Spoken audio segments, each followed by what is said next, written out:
5ই অগাস্টের পরে যেই 5ই অগাস্টে যে জঙ্গি হামলাটা বাংলাদেশে হলো, যেটির কারণে অনেকটা বলা যায় যে বাংলাদেশের ল্যান্ডস্কেপই চেঞ্জ হয়ে গেছে, রাজনৈতিক অসম্ভব অসংখ্য কিছু চেঞ্জ হয়ে গেছে।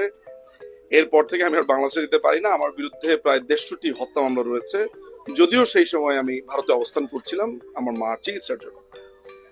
তো যখনই বলা হয় যে বাংলাদেশের কথা, আমার বুকে এক ধরনের বেদনার মতো বাজতে থাকে, কারণ আমি আর কোনোভাবে এই দেশকে চিনতে পারি না। এই দেশটা আমার কাছে একটা চির অচেনার দেশ।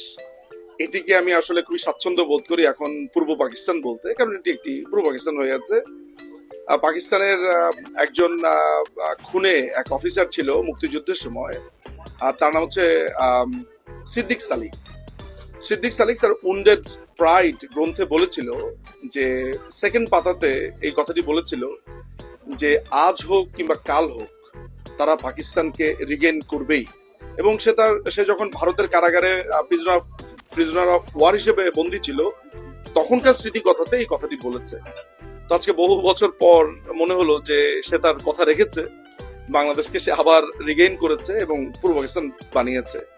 ফলে ওই দেশ আমার নিজের দেশ, এটা বলতেও আমার যে কি পরিমাণ কষ্ট হচ্ছে। এখন আমার এই সান্ত্বনার জায়গা হচ্ছে এই বাঙালিদেরকে দেখি কলকাতায়, পুরনো স্মৃতি রোমন্থন করি। তবে একটা কথা এটা বলা বাহুল্য যে এ দেশ আবার আমাদের হবে, এটি আবার বাংলাদেশ হবে এবং সেটি খুবই শীঘ্রই হবে। আপনার কিছু প্রশ্ন ছিল বোধহয় আমাদের কাছে, অবশ্যই। হ্যাঁ, আমার প্রশ্নের জায়গা যেটা ছিল যে আমি নেতাজিকে নিয়ে আমার এক ধরনের আগ্রহের জায়গা রয়েছে। উনি আমার অসম্ভব পছন্দের, ভালোবাসার, শ্রদ্ধার একজন মানুষ। তো নেতাজির যে অন্তর্ধান বা এই যে পুরো ব্যাপারটা, এই যে কমিশনের পর কমিশন হয়েছে এবং যেই মানুষটি এই দেশের স্বাধীনতা এনে দিলেন, আমি যেটা মনে করি, বা যে স্বাধীনতার মূল রূপকারদের একজন বা অন্যতম, সেই মানুষটিকে এই দেশে ভিন্ন পরিচয়ে থাকতে হয়েছে। এবং আমি খুবই কনভিন্স যে তিনি আসলে যেই প্লেন ক্র্যাশের কথা বলা হয়, ওই প্লেন ক্র্যাশে ওনার আসলে মৃত্যু হয়নি। ওই ব্যাপারে নিয়ে আমার আসলে কোনো ডিসপিউটও নাই। যেই জায়গাতে আমি আসলে খুঁজে বেরিয়েছি আমার প্রশ্নের জায়গাটাতে, সেটা হলো যে এখনো পর্যন্ত এই যে কমিশনগুলো হলো, এই যে কমিশনগুলোর এত ফ্ল্যাকচুয়েট করলো, আজব আজব সব কথাবার্তা বললো। প্রথম দুটা কমিশন, খোসলা শাহনওয়াজ কমিশন, মুখার্জি কমিশন, তাও তো হয়েছে, তাও তো সেটা আসলে গ্রহণ করলো না। এই যে এই পুরো ব্যাপারটা আমি অলিতে গলিতে দেখি, নেতাজিকে নিয়ে অমুক এলাকা তমুক এলাকা, একটা এয়ারপোর্টও আছে, কত কিছু হয়ে যাচ্ছে, কিন্তু এটা নিয়ে কোনো শক্ত লেখা আমি পেলাম না যে এই যে তিনটা কমিশন, এই যে লিগালি তারা এত বড় অন্যায় করলো, এটা নিয়ে বই পাইনি। আরেকটা পাইনি আমি, সেটা হচ্ছে আইএনএর বিচার হলো, বিচার শুরু করা হয়েছে, আসলে বলা বাহুল্য এই দেশে বিচার করা হয়েছে। এইটা নিয়ে আইনি কাগজপত্র নাই, কোনো বিশ্লেষণ নাই। কেন নাই, এটা আমার একটা প্রশ্ন। আমি খুব সংক্ষেপে দুটো প্রশ্নেরই উত্তর দিই। প্রথমত, সংক্ষেপে উত্তর দেওয়ার চেষ্টা করব। প্রথমত, যে প্রশ্নটা আপনি করলেন যে তিন কমিশনই আলটিমেটলি ব্যর্থ হলো।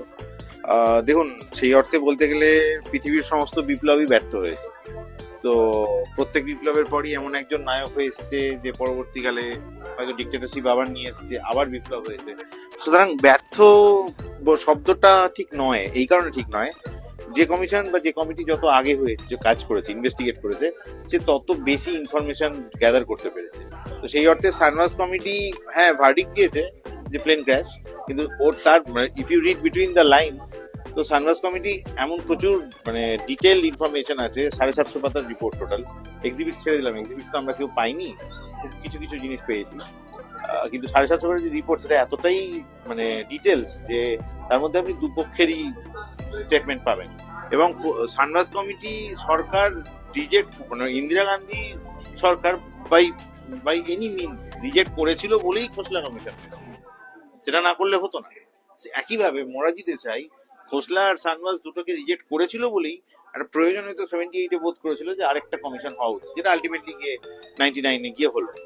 এখন আমি ডাইরেক্ট প্রসঙ্গে আসি, যে এই জাস্টিস মনোজ মুখার্জির সঙ্গে, মানে যে থার্ড কমিশন, তো তার সাথে আমার খুব ব্যক্তিগত যোগাযোগ ছিল এবং উনি একটা কথা খুব বলতেন, সেটা হচ্ছে যে উনি চুপ থাকতেন।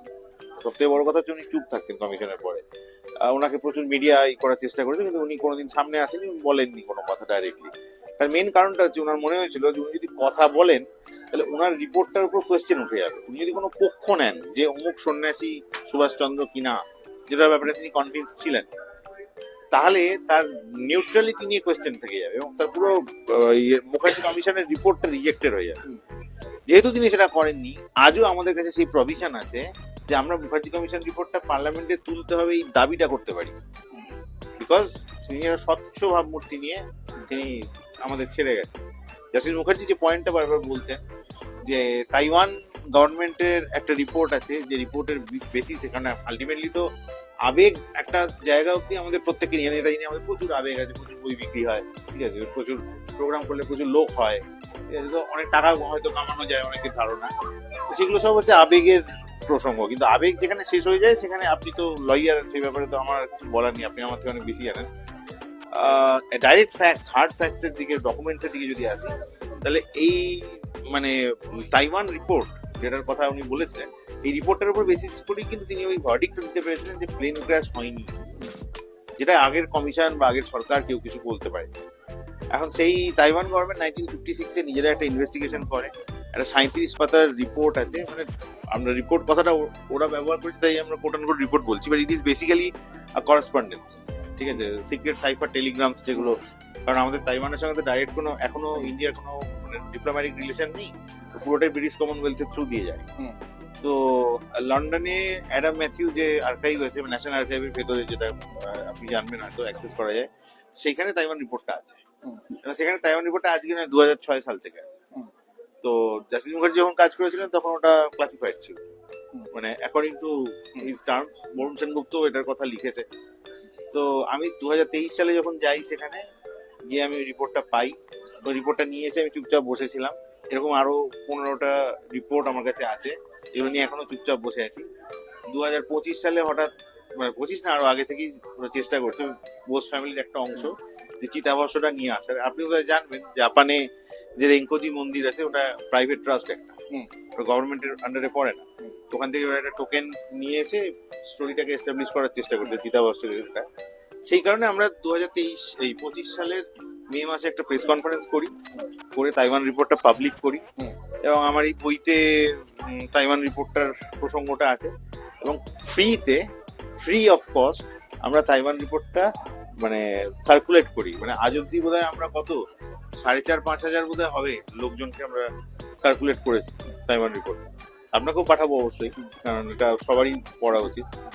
তো এই রিপোর্টটা খুব ক্লিয়ারলি বলছে যে ইনভেস্টিগেশন টিম যেটা ছিল চেনচিচি, তাদেরকে যখন জিজ্ঞেস করা হচ্ছে তো তারা আলটিমেটলি বলছে যে 4-5 জনের ইয়ের কথা উইটনেসের কথা বলেছে সরকার চেষ্টা। আপনি ভাবুন 56 সাল Shahnawaz committee is already working. Shahnawaz committee লন্ডনে পৌঁছানোর আগে ব্রিটিশ কমনওয়েলথ অফিস তাড়াহুড়ো করে এদেরকে দিয়ে এনকোয়ার করছে যে এই স্টোরিটার কতটা মানে ট্রুথ আছে, কারণ ওদের একটা ভয় যে যদি সানরাইজ কমিটি, সেটা তো ফার্স্ট কমিটি রাইট, তো সেটা যদি একটা ভার্ডিক্ট দিয়ে দেয় যে প্লেন ক্র্যাশটা ফেক, তো সেখানে সেই টিমটা, তাইওয়ানের টিমটা, তারা কিন্তু এই কথাটাই বলছে there is no record of any plane crash. সেটাকে সাপ্রেস করা হলো। সেটাকে কিন্তু ওখানে আপনি দেখবেন স্ট্যাম্প আছে যে ইন্ডিয়ান গভর্নমেন্টকে পাঠানো হয়েছে, পন্ডিতজির অফিসে পিএমওতে পাঠানো হয়েছে। তা সত্ত্বেও সেটাকে সাপ্রেস করে সানরাইজ কমিটির ভার্ডিক্টটাকে দেওয়া হলো, which is a down play. তো সেটা আজও ডাউন প্লে, কারণ এটা আপনি হেন্ডারসন ব্রুকস রিপোর্টের কথা যদি জানেন, যেটা ইন্ডিয়া চাইনা ওয়ার রিলেটেড, যেখানে অনেক কনফিডেন্সিয়াল ব্যাপার ইনফরমেশন বেরিয়ে আসছে, যেখানে দেখা যাচ্ছে হেন্ডারসন ব্রুকস রিপোর্ট দিচ্ছে যে ইন্ডিয়া অ্যাকচুয়ালি চাইনাকে ফার্স্ট অ্যাটাক করেছিল। তো সেইটাকে 1962 ওয়ারের কনটেক্সটে, তো সেই রিপোর্টটাও যেরকম ভাবে সাপ্রেস করা হয়েছিল, পরবর্তীকালে অস্ট্রেলিয়া থেকে সেটা লিক আউট হয়। এই রিপোর্টটাও 56 সালে ইন্ডিয়ান গভর্নমেন্টকে পাঠানো সত্ত্বেও আজও সেটাকে সাপ্রেস করে রাখা আছে, এবং তার আশপাশের যে অ্যাসোসিয়েটেড যে ডকুমেন্টস, মানে একটা রিপোর্ট তো শুধু আসে না, তার অ্যাসোসিয়েটেড আরো প্রচুর কমিউনিকেশন আসে, সেগুলো তো আমরা পাইনি। আমি তো শুধু লন্ডন থেকে অ্যাডাম ম্যাথিউ আর্কাইভ থেকে শুধু ওই 37 পাতার রিপোর্টটা পেয়েছি, সেগুলো নিশ্চয়ই গভর্নমেন্টের কাছে আছে, সেগুলো গভর্নমেন্ট এখনো সামনে আনছে না। এটা নিয়ে তাইওয়ান গভর্নমেন্টের সঙ্গে আমাদের একটা করেসপন্ডেন্স চলছে। আমি আপনাকে লেটেস্ট ডেভেলপমেন্টটা বলছি। তাইওয়ান মিশনের সাথে আমাদের কমিউনিকেশন চলছে, সেখানে তারা ক্যাটাগরিক্যালি স্বীকার করেছে যে তাদের কাছে কোনো রেকর্ড নেই রিগার্ডিং দ্যাট প্লেন ক্র্যাশ, ঠিক আছে, এটা তারা স্বীকার করেছে। বাট তাও আমরা আরো কনভিনসিং রিপ্লাই এক্সপেক্ট করছি, সেই কারণে আমরা চুপ আছি। এই বুক ফেয়ারের পরে আমরা একটা প্রেস কনফারেন্সের প্রস্তুতি নিচ্ছি, যেখানে আমরা প্রেস কনফারেন্স করে আমাদের এই কমিউনিকেশনটা পুরোটা পাবলিক করবো। একটা বিষয় বলি, সেটা হলো আমরা যখন জানতে পারি, ও যখন এই রিপোর্টটা নিয়ে আসে অ্যাডিয়াম মেথু থেকে, তখন আমরা জানতে পারি গভর্নমেন্ট অফ ইন্ডিয়ার কাছে 1956 এর পরেই এই রিপোর্টটা চলে এসেছিল ওই সময়, কিন্তু তারপরেতে ওই রিপোর্টটাকে দেওয়া হলো না। এবং কি আমরা জানতে পারলাম মুখার্জি কমিশনেও ওটা দেওয়া হয়নি, যার জন্য জাস্টিস অ্যাক্সেস করতে হয়েছে ইউকেতে গিয়ে। ইউকে থেকে, মানে ভাবুন ওটা আমাদের কাছে ওরা অলরেডি পাঠিয়ে দিয়েছে, তাও তবুও জাস্টিস মুখার্জিকে বাইরে থেকে গিয়ে অ্যাক্সেস করতে হলো। এই গভর্নমেন্ট দিল, তার মানে গভর্নমেন্ট কিছু একটা লোকাতে চাইছিল, যে বিষয়টা সামনে আসতে দিতে চাইছিল না।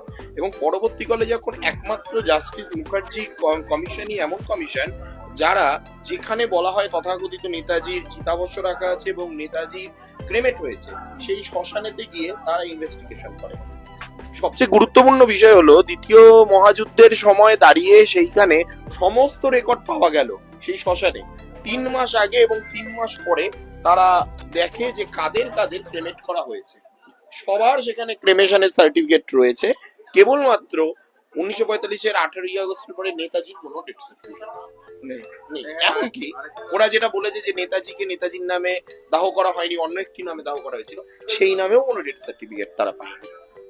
এবং ওইখানের যে নিউজ পেপার, সেই নিউজ পেপারেতে দেখতে পেলাম আমরা, সেই নিউজ পেপারেতে নেতাজি সুভাষচন্দ্র বসুর দাদা শরৎচন্দ্র বসু জেল থেকে মুক্তি পেয়েছে সেই খবর প্রকাশিত হলো তার 3 দিন পর, কিন্তু নেতাজির মৃত্যু খবর নাকি তারা ভয়ে প্রকাশ করলো।